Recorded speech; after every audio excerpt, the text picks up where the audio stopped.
বড়িগুলো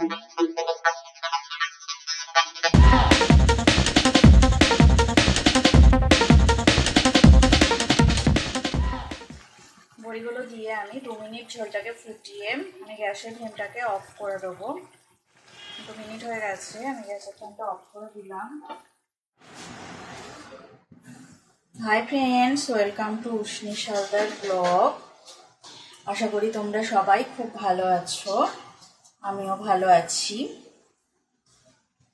আজ আমি দেখো আমি শিং মাছের একটা রেসিপি নিয়ে চলে এসেছি তোমাদের সামনে। এই শিং মাছগুলো ভালো করে পরিষ্কার করে ধুয়ে কেটে নেওয়া আছে। এবার এই শিং মাছগুলোতে আমি নুন হলুদ মাখিয়ে দেব।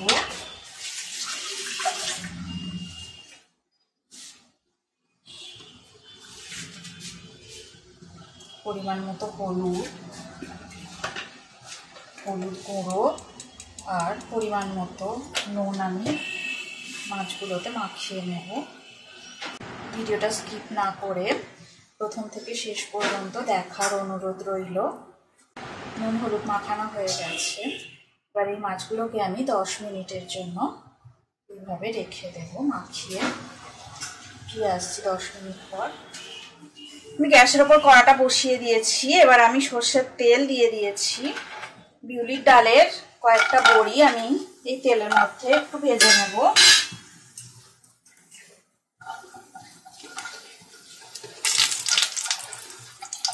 বড়িগুলো লাল লাল হওয়া পর্যন্ত অপেক্ষা করব। বড়িগুলো ভাজা হয়ে গেছে, এবার আমি বড়িগুলো একটা পাত্রে তুলে নেব।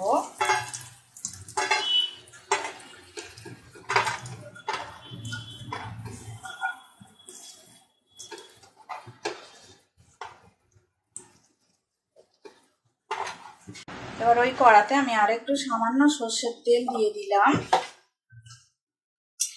এবার ম্যারিনেট করা মাছগুলোকে আমি এর মধ্যে দিয়ে দেব।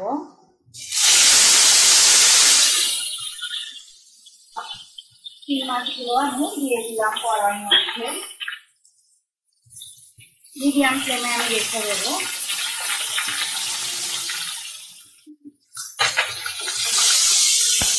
মাছগুলোকে একটু আমি নাড়াচাড়া করে দিলাম। আর একটা সাইড আমি ভেজে নেব।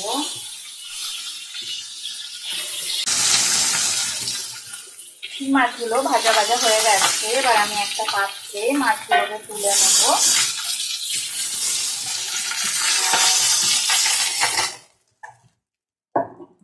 কে কিভাবে শিং মাছ রান্না করো আমাকে একটু কমেন্ট করে জানাবে। আর আমি যেভাবে ঝোল করছি সেভাবেও কেউ করো কিনা আমাকে জানিও। আর একটু তেল দিয়ে দিলাম, আমি সর্ষের তেল দিলাম কড়াতে। এবার আমি স্লাইস করে কেটে রাখা পেঁয়াজ দিয়ে দিলাম। আমি একটা মিডিয়াম সাইজের পেঁয়াজ নিয়েছিলাম। আর কাঁচা লঙ্কা, চেরা কাঁচা লঙ্কা দিয়ে দিলাম।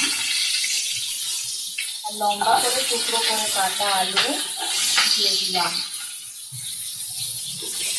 এবার ভালো করে আমি নাড়াচাড়া করে নেব। আর ফ্লেমটাকে আমি মিডিয়ামে করে রাখবো।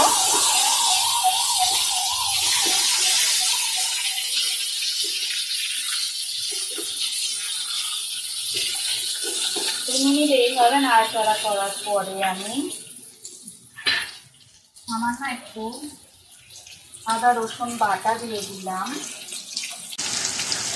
আর পরিমাণ মতো আমি নুন দিয়ে দিলাম। পরিমাণ মতো হলুদ গুঁড়ো দিয়ে দিলাম। মিডিয়াম ফ্লেমে রেখে আমি এইটা 2 মিনিটের জন্য ভালো করে মিশিয়ে নেব আলুর সাথে।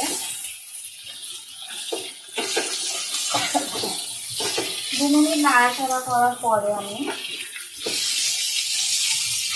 টুকরো করে কাটা, লম্বা লম্বা করে টুকরো করে কাটা চিচিঙ্গে আমি দিয়ে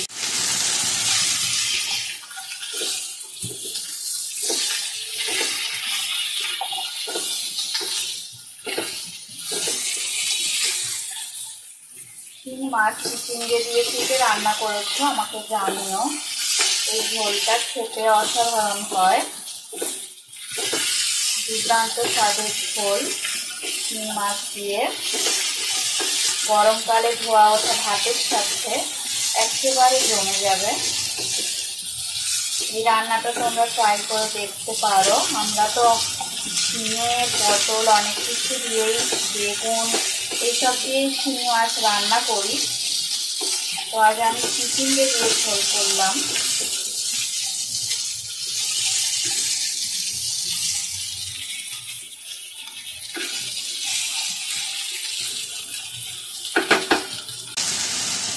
দু মিনিট রান্না হওয়ার পর শিং মাছগুলো আমি এর মধ্যে দিয়ে দিলাম।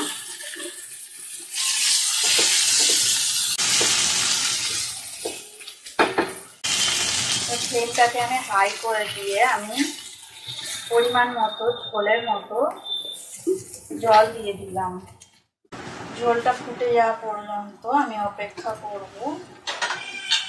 ঝোলটা ফুটে গেছে, এবার আমি ঢাকা দিয়ে দিলাম 10 মিনিটের জন্য। ফিরে আসছি 10 মিনিট পর। ফ্লেমটাকে আমি একদম লো করে দিলাম। 10 মিনিট হয়ে গেছে, আমি ঢাকাটা খুলে নিলাম। দেখো মাছের ঝোলটা আমার একেবারে রেডি হয়ে গেছে। শিং মাছের চিচিঙ্গে দিয়ে ঝোল।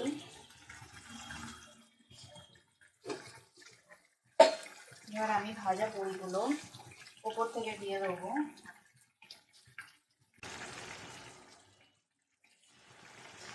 বড়িগুলো দিয়ে আমি 2 মিনিট ঝোলটাকে ফুটিয়ে আমি গ্যাসের ফ্লেমটাকে অফ করে দেবো। 2 মিনিট হয়ে গেছে, আমি গ্যাসের ফ্লেমটা অফ করে দিলাম। এই রেসিপিটা শিং মাছের চিচিঙ্গে দিয়ে ঝোল। এই রেসিপিটা যদি তোমাদের ভালো লেগে থাকে অবশ্যই লাইক দেবে, শেয়ার করবে আর কমেন্ট করে আমার পাশে সব সময় থাকবে তোমরা। তাহলে আমি আরও নতুন নতুন রেসিপি উপহার দেব। তোমরা সুস্থ থাকো, ভালো থাকো। আর এই রেসিপিটা ট্রাই করে অবশ্যই বাড়িতে গরম ভাতের সাথে পরিবেশন করো। আজকের মতো টাটা। নেক্সট ভিডিওতে আবার তোমাদের সাথে নতুন রেসিপি নিয়ে দেখা হবে।